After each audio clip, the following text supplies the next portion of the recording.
Hey, this is Vu, and today I'm going to be talking about Cat on Mirage. And I'd say this is probably the best spot to carry from on this map because you have a direct impact on all three major portions of the map. Of course, if they go middle, they're directly contesting your area, so of course you're going to see people and you'll have some round impact based on that. If they go B, you're the first rotator, you were there at the beginning of the round, you could hear people coming and rotate in even earlier, so you're going to have some round impact based on that. And if they go A and you hold control of middle, you can be on a basically instant rotate up connector and you can get to site before they even get a bomb plant. So no matter where they go on this map, you're gonna have some sort of round impact. And that's something I always like to consider when I'm playing a new spot, is not to go to places that only have very minimal round impact whenever I can. So that's why I don't like playing B here very much, because you don't really have any effect on mid. If they kill your cat player, you're basically screwed anyways. There's very little you can do to actually make that work.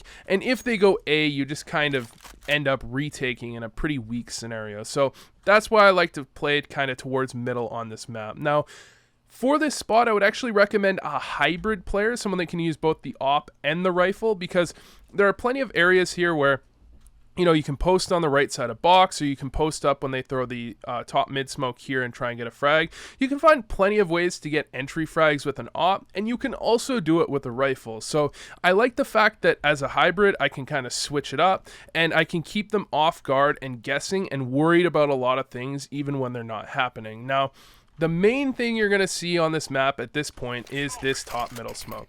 So pretty much everybody does it a significant portion of the rounds on this map. So you can try and find some ways to get entries around this. One of the ways you can do it is to actually jump up here, try and catch someone on the box. You can jump up and actually see over the smoke. Another thing you can do is you can actually smoke yourself off and do a bit of a one-way.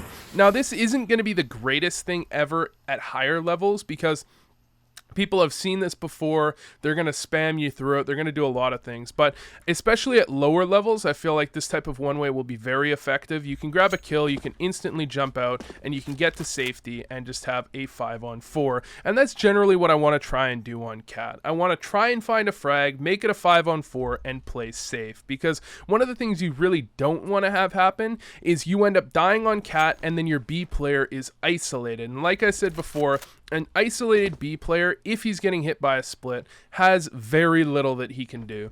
Generally, he'll end up playing bench if he can, and a lot of the time, if you die in a bad scenario, he can't even play bench. He'll be stuck at a spot like this. It's just an absolute disaster. So you need to be very careful when you play Cat. You can't get overly aggressive round after round after round, because if you get punished for it, it's going to be directly leading to kind of instant round losses where there's very little your team can do if you're at this spot and you get picked and they instantly rush. Of course, if you get picked from here towards top middle, it's still not good. It's a very important spot on the map. You have to have your mid rotator rotate off, and you're in a very, very bad spot.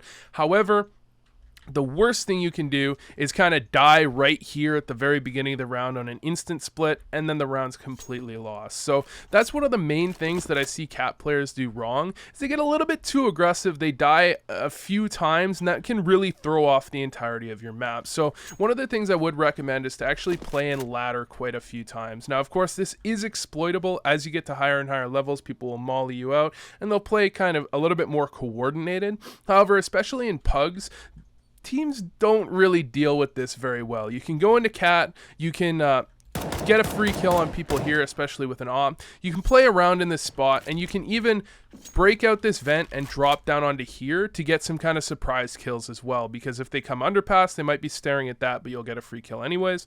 And if they go connector, you can grab that kill as well. So it's something you might want to consider to drop on that box, but you can definitely play in ladder room quite often. And one of the best parts about playing in ladder room, if you play it 4 or 5 times in a half, is that the enemy team is then going to be kind of baited into using a lot of nades and a lot of flashes to deal with that when you're not there. So you can kind of force them into a scenario where they're always paranoid about you being in ladder, because you've played it kind of in different ways several times, and they're going to be worried about it to the point where you have a pretty big advantage just by how much focus they have. Sometimes they might be running up kind of looking at it, and you can be holding an angle like this, so you can be kind of catching them off guard, stuff like that.